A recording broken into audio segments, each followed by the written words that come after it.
My name is Christine Habgood. I worship at Brighton local meeting, Sussex West, and I attend Meeting for Sufferings on behalf of the area meeting. I was asked to represent Meeting for Sufferings on the Reparations Working Group.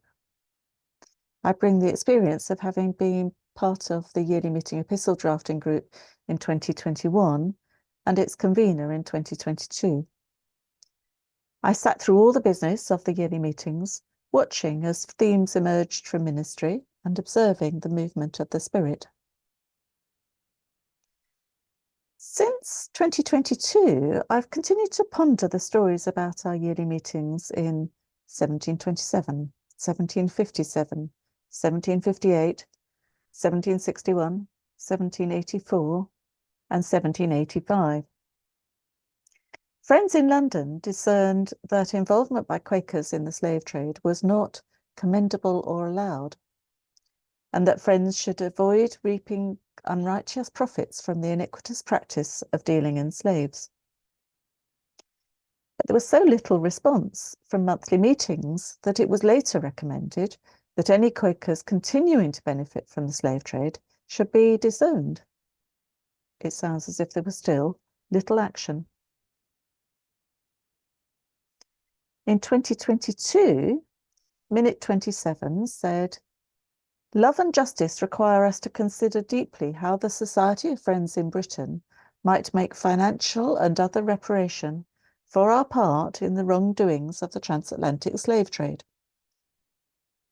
I was left wondering whether 21st century Friends would be as slow in this action as our 18th century forebearers had been. I tried to imagine why there was so little response to the 18th century yearly meeting minutes. Maybe it was difficult to challenge those British Quakers involved in the transatlantic slave trade because they were influential business people, or because they gave generous donations for the provision and upkeep of their Quaker meetings.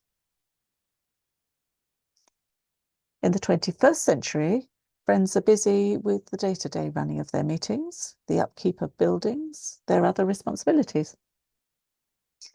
Undoubtedly, Friends as individuals and as meetings are active with many related concerns about peace building, environmental, economic, and race justice. These concerns can feel overwhelming, so it might feel difficult to also look at the legacy of injustices over the last 250 years. But there's little doubt in my mind that that's what Quakerism in Britain, as a religious community, is now being called by the Spirit to do.